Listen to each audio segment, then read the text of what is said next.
الحمد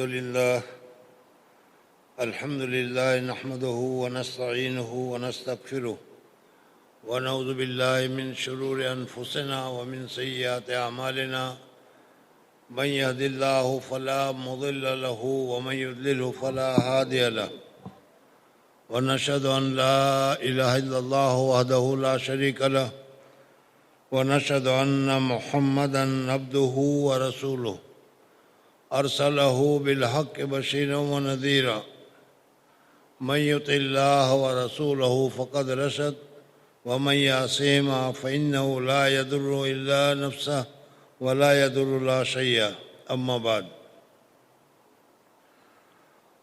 بزرگوں اور دوستوں، گزشتہ بتایا تھا میں نے کہ اس وقت اللہ جل جلالہ و امن والوں نے ہمیں یہاں پر رمضان میں روزے کے ساتھ ساتھ اپنے قلب کی، اپنی دل کی صفائی کے لیے اللہ جل جلالہ و امن والوں نے ہمیں جمع کیا ہے. پورے انسان میں جو سب سے زیادہ اہم جز ہے وہ دل ہے، ہارٹ ہے، اور اسی دل میں اگر گندگی جمع ہو جائے تو پھر اس کی کوئی وقت اور کوئی قیمت باقی نہیں رہتی. اور اگر اس میں اچھی سے اچھی چیزیں، اچھے سے اچھے اخلاق، اچھی سے اچھی باتیں اگر اس میں جمع ہو جائے تو اس کی قیمت اور بڑھ جاتی ہے. اور اس کی مثال میں نے بتائی تھی کہ چھوٹی سی ایک بوتل ہوتی ہے، اس کی ویسے تو قیمت ہے 2 پیسے کی، لیکن اس میں جو چیز بھری جاتی ہے اس کے حساب سے اس بوتل کی قیمت بڑھ جاتی ہے. اگر اس میں اعلیٰ سے اعلیٰ درجے کا عطر بھرا جائے تو 10,000 روپے تولے والا بھی اگر اس میں عطر بھرا جائے تو وہی چھوٹی سی بوتل 10,000 روپے کی ہو جاتی ہے. بزرگوں اور دوستوں، اسی طریقے سے اللہ جل جلالہ و امن والوں نے جو ہمیں دل دیا ہے، اس دل میں اگر ہم نے اللہ تبارک و تعالیٰ کی محبت کو بھر دیا، اللہ تبارک و تعالیٰ کے رسول کی محبت کو بھر دیا، شریعت کی باتوں کو اس کے اندر میں بھر دیا، تو یہ دل ہمارا اتنا منور اور اتنا قیمتی ہو جائے گا کہ ساری جہاں سے زیادہ اللہ جل جلالہ و امن والوں کو ایک مسلمان، ایک ایمان والا کا دل زیادہ اللہ تبارک و تعالیٰ کو پسند ہے. اور اگر اسی دل میں دنیا کی محبت، مال کی محبت یا دوسری شہوتیں، خواہشات وغیرہ بھر دی گئی تو پھر اولئک کالانعام، وہ جانوروں کی طرح ہے، بل ہم اضل سبیلا، بلکہ اس سے بھی زیادہ گیا گزرا ہوتا ہے. تو اصل مقصد یہی ہے کہ ہم اپنے دل میں اللہ تبارک و تعالیٰ کی محبت، اللہ تبارک و تعالیٰ کی معرفت، اس کو پیدا کریں. اسی چیز کو اگر دوسرے الفاظ سے اگر آپ بدلیں، جو روزانہ آپ سنتے رہتے ہیں، تو آپ کو معلوم ہوگا کہ یہ کوئی نئی چیز نہیں ہے، بلکہ یہ تو اصلی ہی چیز ہے جس کو ہم ہر وقت تلاش کرتے رہتے ہیں، اور وہ ہے اللہ تبارک و تعالیٰ کے اوپر ایمان. ہم نے جب اللہ تبارک و تعالیٰ کے اوپر ایمان لائے اور اللہ تبارک و تعالیٰ کو اپنا بڑا، اپنا اونچا، اپنا مالک مان لیا، تو اب ساری چیزیں، سارا تعلق ہمارا اللہ تبارک و تعالیٰ کے ساتھ ہی ہو جانا چاہیے. اب اللہ جل جلالہ رزق دیتا ہے تو اللہ تبارک و تعالیٰ صحت دیتا ہے، تو اللہ تبارک و تعالیٰ خوشی دیتا ہے، تو اللہ تبارک و تعالیٰ رنج آتا ہے تو بھی اللہ تبارک و تعالیٰ کی طرف سے. یہ ہمارا عام معمول ہے. اور اسی کو اس سے اور الفاظ نیچے کر کے بتایا جائے تو ہم روزانہ جماعتوں میں جاتے ہیں اور وہاں سنتے ہیں کہ جو کچھ ہوتا ہے اللہ کی طرف سے ہوتا ہے، نقشوں سے کچھ نہیں ہوتا، اللہ تبارک و تعالیٰ کی طرف سے ہوتا ہے. اس کا مطلب بھی یہ ہے کہ ہم نے اللہ تبارک و تعالیٰ کو ایک مانا ہے. اب ہمارا ایمان اور یقین پورا اللہ تبارک و تعالیٰ کی طرف ہونا چاہیے. اور یہ تصوف جو ہے، اس میں ہمارے دل میں اسی چیز کو، اسی اسپرٹ کو، اسی چیز کو پیدا کیا جاتا ہے کہ سارا تعلق اللہ تبارک و تعالیٰ کے ساتھ قائم کرو. تمہاری ادنا سی ادنا چیز بھی اس کا بھی تعلق اللہ تبارک و تعالیٰ کے ساتھ ہونا چاہیے. اور یہی خلاصہ ہے ہماری زندگی کا، یہی خلاصہ ہے ہمارے ایمان کا، یہی خلاصہ ہے قرآن اور حدیث کی ساری تعلیم کا نچوڑ سب کا یہی ہے. اس سلسلے میں لوگوں نے مختلف طریقے سے اس کو سمجھایا ہے. تصوف میں بھی مختلف کتابیں اس سلسلے میں لکھی گئی ہے. اس سے پہلے تیسرے سال میں نے کتاب آپ حضرات کو پڑھ کر سنائی تھی، بتائی تھی. میں نے تو سمجھا تھا کہ شاید وہ آپ لوگوں کے لیے بڑی اجنبی لگے گی، لیکن آپ لوگوں نے اس کو اتنا پسند کیا، اکمال الشیم، کہ اس کی تعلیم بہت اچھی لگی.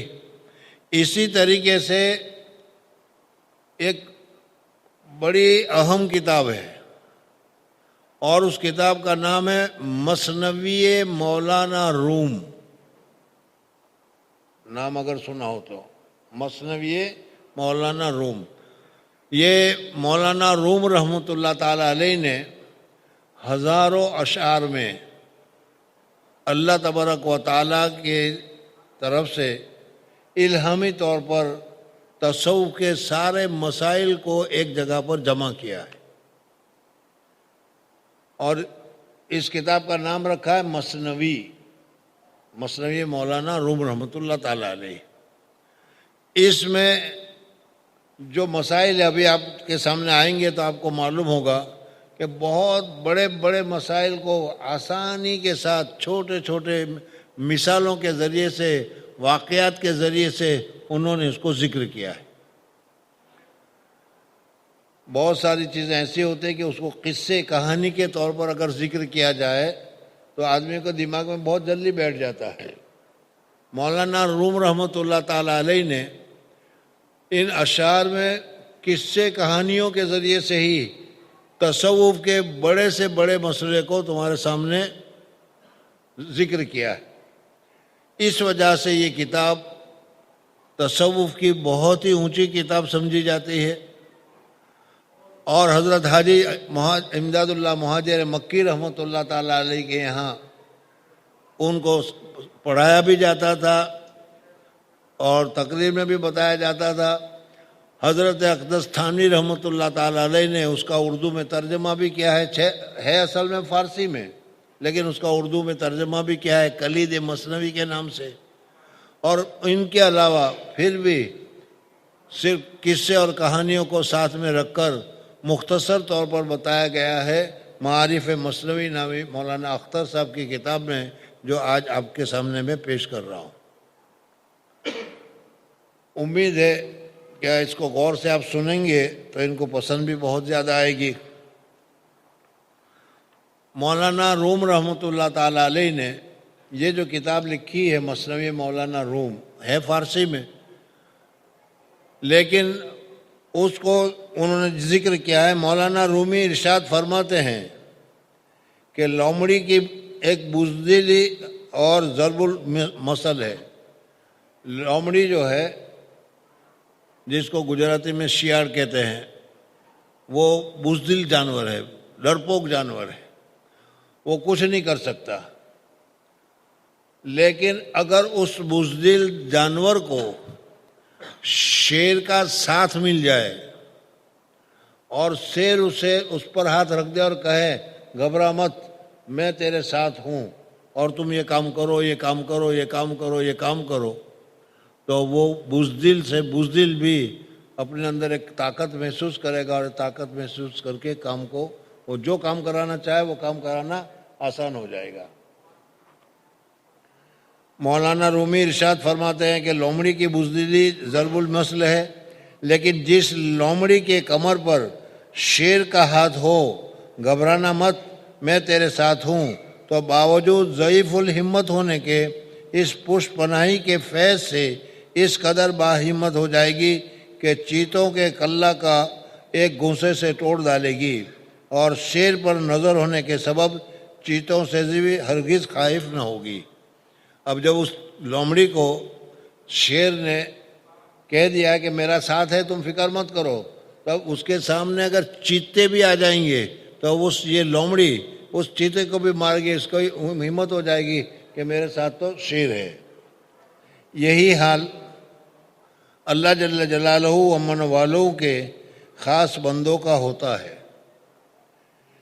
کہ جس کے دل میں اللہ تبارک و تعالیٰ کی محبت داخل ہو جاتی ہے، جس کے دل پر اللہ تبارک و تعالیٰ پر اعتماد، اللہ تبارک و تعالیٰ پر یقین اور اللہ تبارک و تعالیٰ کے اوپر اس کو بھروسہ بیٹھ جاتا ہے، تو ویسا آدمی جس کے اوپر اللہ تبارک و تعالیٰ کا اعتماد ہو، اللہ تبارک و تعالیٰ کا ہاتھ ہو، خاص بندوں کا ہوتا ہے کہ وہ باوجود خستہ حال، شکستہ تن، فاقہ زدہ جلد چہروں کے باوجود باطل اور اکثریت سے خائف نہیں ہوتے۔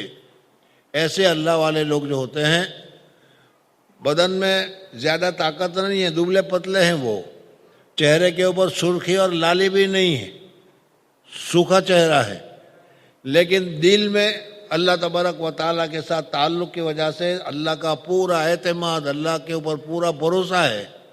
اس وجہ سے ایسا آدمی ہزاروں آدمی سے مقابلہ کرنا پڑے تو ہزاروں آدمی سے مقابلہ کرنے کے لیے بھی تیار ہو جاتا ہے اور وہ ڈرتا نہیں۔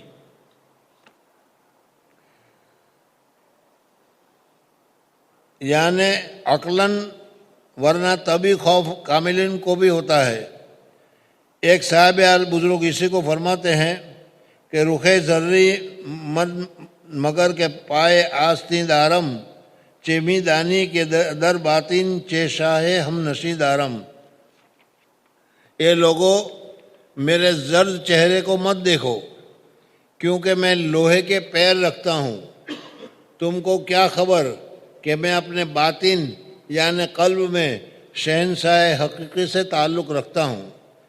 اسی مضمون کے تحت حضرت مولانا رومی رحمۃ اللہ تعالیٰ علیہ نے حضرت جعفر رضی اللہ تعالیٰ عنہ کا ایک واقعہ نظم فرمایا ہے۔ حضرت جعفر طیار رضی اللہ تعالیٰ عنہ حضور اقدس صلی اللہ علیہ وسلم کے ایک بہت بڑے صحابی ہیں۔ موتا میں جنگ ہوئی تھی، اس وقت حضور اقدس صلی اللہ علیہ وسلم نے قافلہ بھیجا تھا لڑائی کے لیے، اس میں حضرت جعفر طیار رضی اللہ تعالیٰ عنہ کو کمانڈر ان چیف بنا کر بھیجا تھا۔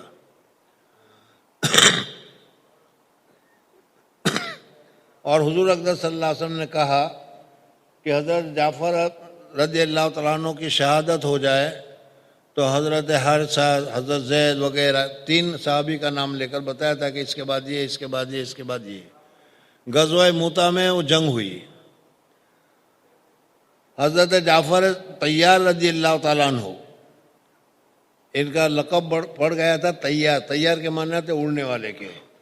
حضرت جعفر طیار رضی اللہ تعالیٰ عنہ کے ساتھ جب جنگ ہو رہی تھی تو حضرت جعفر طیار نے سامنے والے کے اوپر حملہ کیا۔ اس وقت سامنے جو لڑنے والی قوم تھی وہ اس زمانے کی سپر پاور تھی، رومن امپائر۔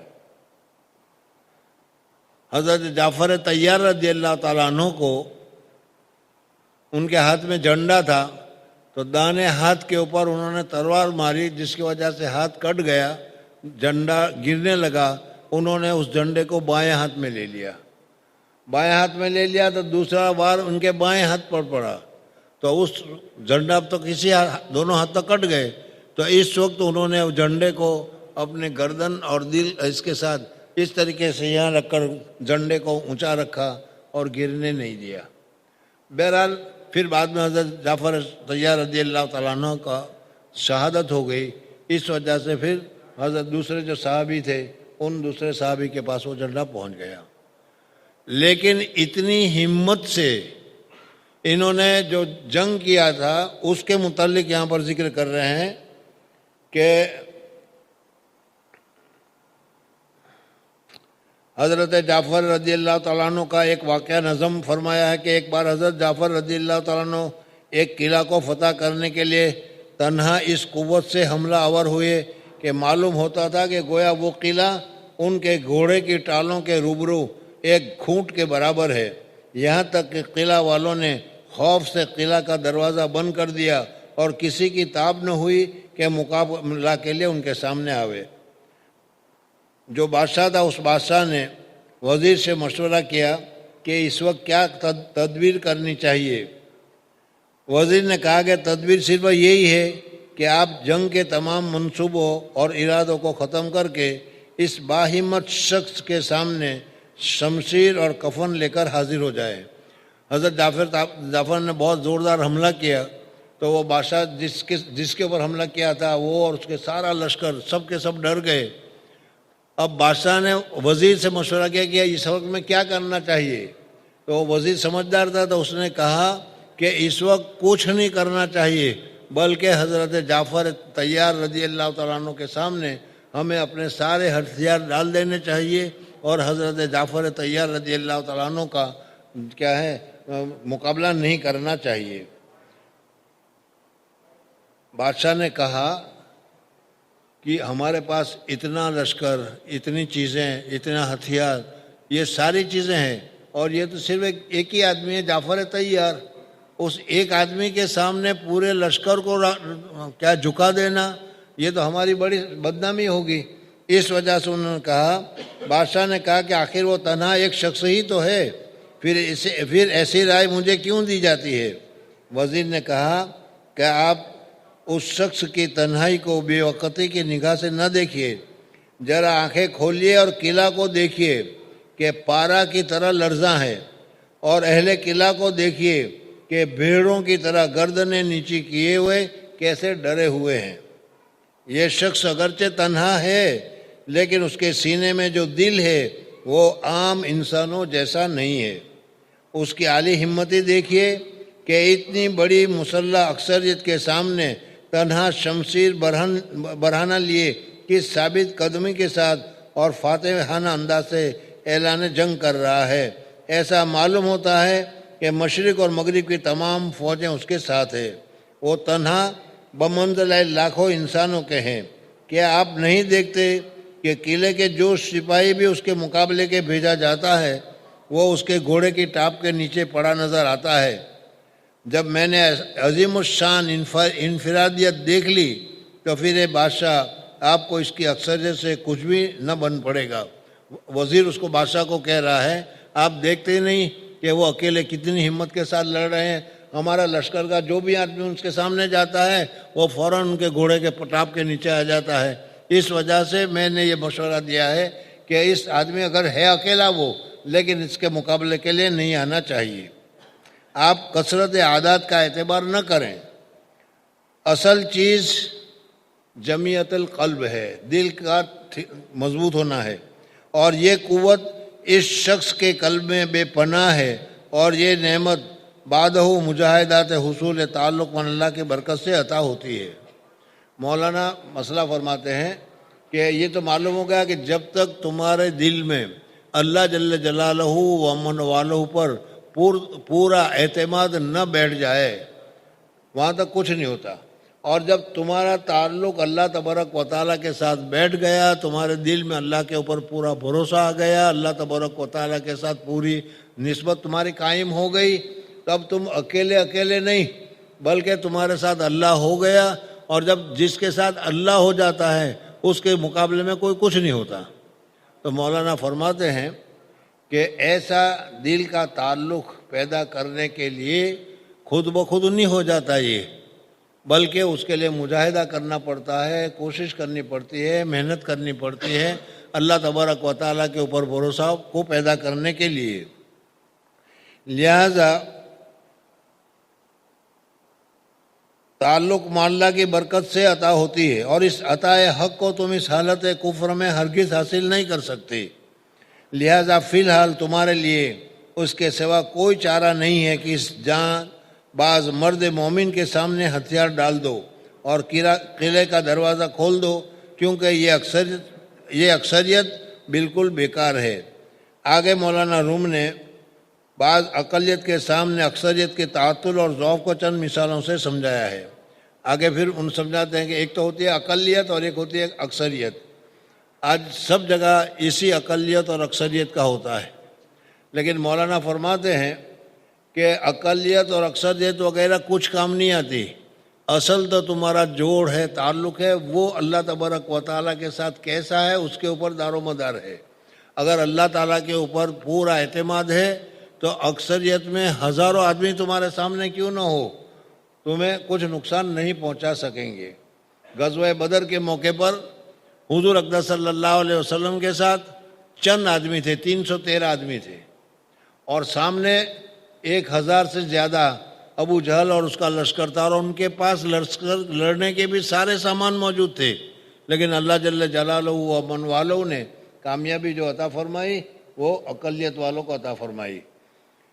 پھر مولانا اس کی مثال بیان کرتے ہیں کہ دیکھو ستارے گنتے چلے جاؤ تو گن بھی نہیں پاؤ گے، اتنے آسمان کے اوپر ستارے ہیں، اور رات کو جب اندھیرا ہوتا ہے تو وہ سارے چمکتے ہیں، اور ہر ستارہ اپنی اپنی جگہ پر ایک بہت بڑی طاقت رکھتا ہے۔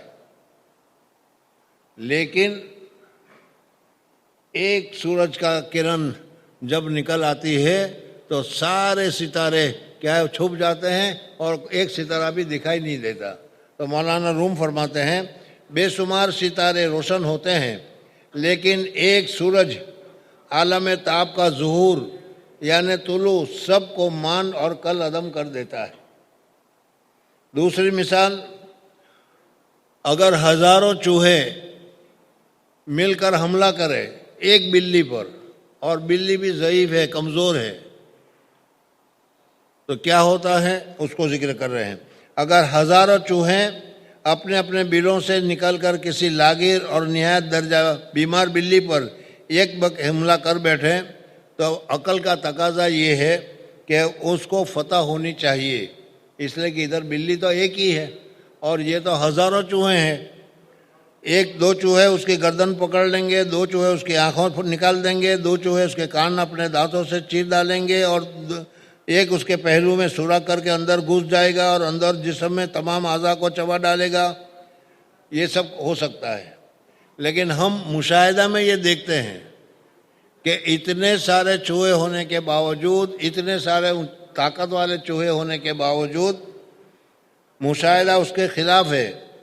ایک دفعہ جہاں اس لاغر اور کمزور بلی نے میاؤں کر کے آواز نکالی تو سارے چوہے جو ہے خود بخود وہاں سے چھوڑ کر بھاگ جائیں گے، کوئی چوہا مقابلے میں نہیں رہے گا۔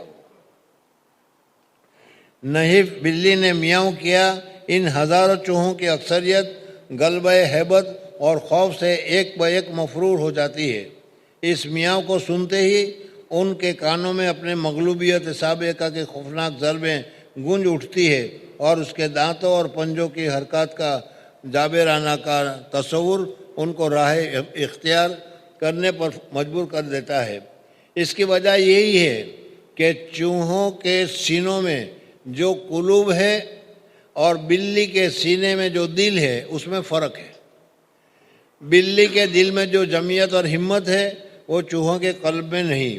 بس اتنی بڑی جماعت چوہوں کی ایک بلی کے سامنے جو حواس باختہ اور حواس رفتہ ہو جانا اس امر کی دلیل ہے کہ بلی کی جان میں جمعیت ہے، ورنہ ظاہری قوت کے لحاظ سے بلی کی چھٹکارا ناممکن ہے۔ اس جمعیت قلبی کا فقدان ہی ان کا سبب ہے۔ چوہوں کی تعداد اگر 1,00,000 بھی ہو تب بھی ایک نحیف اور کمزور بلی کو دیکھ کر سب مفرور ہو جاتے ہیں۔ معلوم ہوا کہ تعداد کوئی چیز نہیں، اصل چیز جمعیت اور اصل ہمت ہے۔ تیسری مثال بیان کرتے ہیں کہ بھیڑ اور بکریاں لاکھوں کی تعداد میں ہو، لیکن قصاب کے ایک چھرے کے سامنے اتنی بڑی اکثریت کی کوئی حیثیت نہیں۔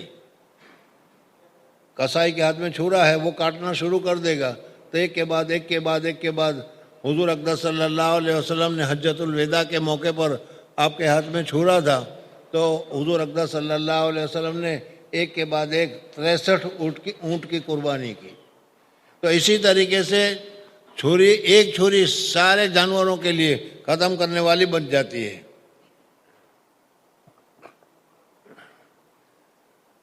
بھیڑ اور بکریاں لاکھوں کی تعداد میں ہو، لیکن قصاب کے ایک چھرے کے سامنے اتنی بڑی اکثریت کی کوئی حیثیت نہیں۔